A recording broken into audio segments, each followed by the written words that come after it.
Bitch, I'm stylish. Black talk, big t-shirt, Billy Eilish. Watch on my wrist. Instead of fixing yourself, add unto yourself. Instead of trying to control one specific situation, fix a relationship, fix and control one certain situation.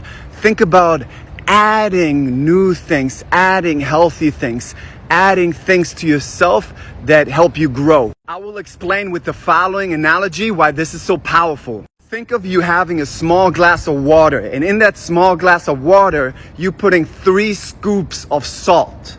How does that water taste now? Now the water is gonna taste salty, right? Now imagine instead of putting that salt into a glass of water, you're putting it into a big freshwater lake.